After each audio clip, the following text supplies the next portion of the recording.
Hoy vamos a cruzar tres piezas fundamentales de la historia del poder: la moneda de reserva mundial, la moneda de comunicación del comercio global, el dominio de las rutas estratégicas, y vamos a responder a una pregunta incómoda: ¿por qué el estrecho de Hormuz es clave para que el dólar siga o no siga siendo la divisa de reserva mundial? Y una segunda pregunta todavía más incómoda: ¿y si Estados Unidos ya no necesita controlar el mar, porque está pasando a controlar algo superior? Siempre nos han contado que el Imperio Británico cayó, que después vino Estados Unidos y que el poder pasó de Londres a Washington. Pero ¿y si Reino Unido nunca dejó de ser un imperio? Simplemente mutó. ¿Y si simplemente cambió de forma? Hoy vamos a cruzar todos estos conceptos: la teoría del poder marítimo, con las divisas de reserva mundial, con el control de las rutas de comunicación, el papel oculto de Londres y el posible siguiente paso en esta infraestructura financiera global, XRP. Porque entender por qué es relevante Hormuz no es solamente entender el petróleo, es entender quién controla el comercio. Y entender el comercio es entender quién controla el dinero. Alfred Tyler Mahan lo dejó claro en 1890. Quien controla el mar controla el comercio. Y quien controla el comercio acumula riqueza y poder.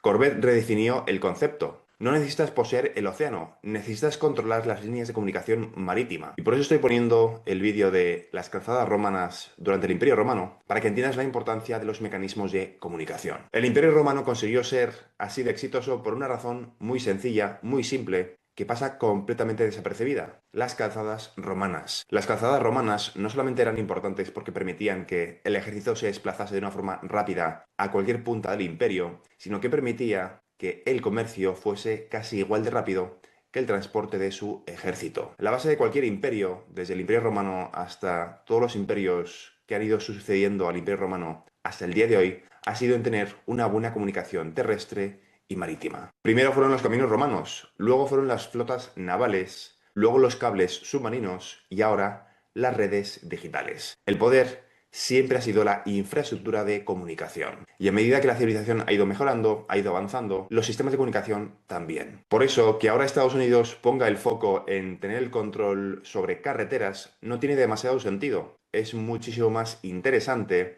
que tenga el control, por ejemplo, de los cables submarinos, que coinciden exactamente al 100% con las rutas marítimas comerciales. Pero esto era así hasta ahora. Igual que es absurdo intentar tener el control, como he dicho, de esas rutas terrestres, Estados Unidos ahora deja de tener interés en el control de ciertas rutas marítimas porque están surgiendo nuevas tecnologías que hacen que los antiguos sistemas de comunicación queden obsoletos. El estrecho de Hormuz no solamente representa una pieza fundamental de la geopolítica, sino que representa una pieza fundamental del poder monetario. Por ahí transita aproximadamente, como he repetido muchas veces, el 20% del petróleo mundial, y el petróleo ha estado dominado en dólares desde los acuerdos de los años 70. Y recuerda, quien tenía el control de los mares tiene el control de todo el planeta. Impone su divisa como divisa de reserva mundial, y esto lo llevamos viendo desde hace siglos. España, en su momento, pudo controlar los mares y, como consecuencia, tuvo su divisa como divisa de reserva mundial. Después le tocó a Holanda, después a Reino Unido y ahora le toca a Estados Unidos. Cada potencia dominante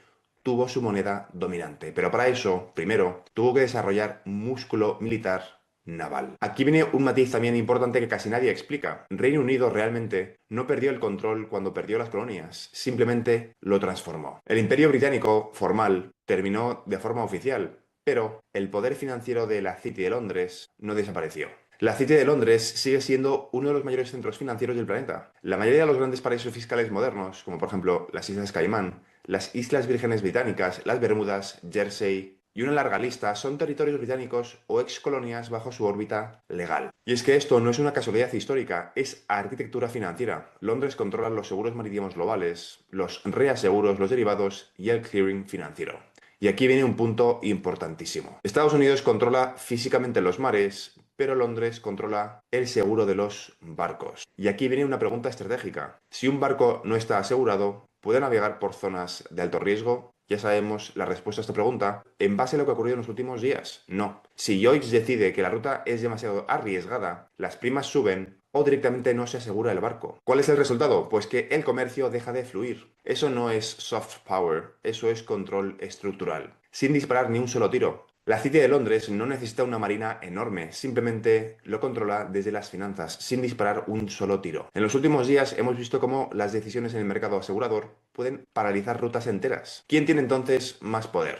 ¿El que tiene portaaviones o el que puede impedir que los barcos naveguen? Creo que la respuesta a esta pregunta es bastante evidente. Londres tiene, de lejos, muchísimo más poder que Estados Unidos. Y es que el estrecho de Hormuz es un checkpoint energético, pero también es un checkpoint financiero. Si las aseguradoras declaran riesgo extremo, suben las primas, se encarece el transporte, se reduce el flujo y se tensionan los mercados. Esto es una combinación del control marítimo físico y el control asegurador financiero. Estados Unidos protege las rutas, pero Londres las condiciona. Esa combinación ha sostenido el orden global durante décadas, pero esto no va a seguir así siempre. Kendallberg explicó que el hegemón provee de la estabilidad.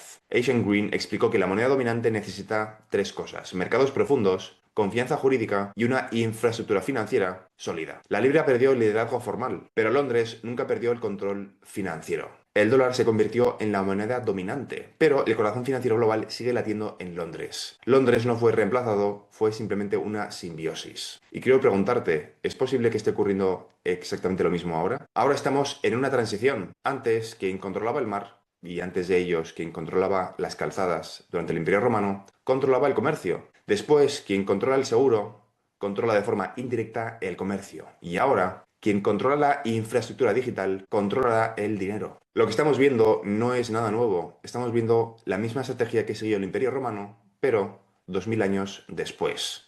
Las calzadas romanas en su vertiente digital. Starlink, por ejemplo, no es solamente de telecomunicaciones, es una infraestructura soberana no dependiente de los cables submarinos. El poder ya no está en las rutas físicas, está en los protocolos. Estados Unidos antes tenía interés en que se controlasen y se protegiesen las rutas marítimas por la principal razón, como he explicado hace unos instantes, de que el cableado submarino pasa exactamente por debajo de las rutas marítimas comerciales. Pero es que esto ya no es necesario con Starlink. Y no es necesario con la aparición de los activos digitales. Estados Unidos en realidad no está abandonando el control marítimo, pero puede mover o está moviendo su foco. China compite en los puertos, compite en capacidad industrial, pero Estados Unidos compite en la infraestructura financiera, en la inteligencia artificial, blockchain y en las redes satelitales. Lo que está haciendo Estados Unidos es construir las calzadas romanas del siglo XXI. Es un salto de dimensión. Igual que fue novedoso y rompedor que se creasen las calzadas romanas hace 2000 años, exactamente lo mismo estamos viendo ahora con la digitalización del dinero, del control físico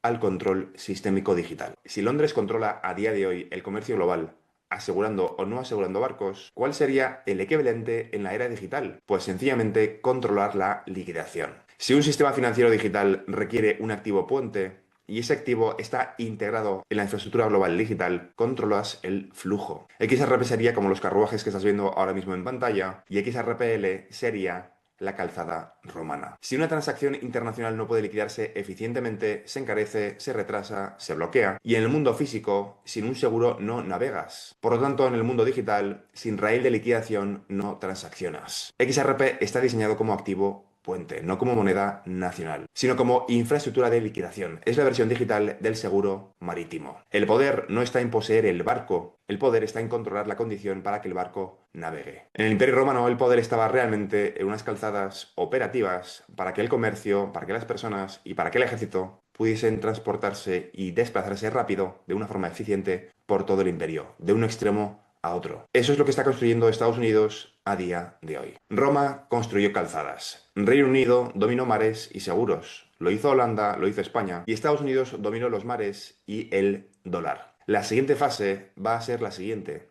el dominio de los protocolos, el dominio de los raíles digitales, el dominio de la infraestructura financiera descentralizada. No necesitas imponer tu moneda, necesitas controlar el sistema donde todas circulan. Te vuelvo a preguntar, ¿qué es más importante? ¿Controlar físicamente las rutas o controlar las condiciones financieras para que esas rutas funcionen? Londres demostró que el seguro puede ser más poderoso que el cañón. Lo hemos visto en los últimos días. Estados Unidos está a merced de lo que haga la City de Londres. La pregunta ahora es la siguiente: ¿será XRP el equivalente digital de Lloyds, del mercado de los seguros londinense? ¿El instrumento que permita o condicione la circulación global del valor? Porque si el siglo XIX fue el mar y el siglo XX fue el dólar, el siglo XXI puede ser el protocolo, los activos digitales, DLT.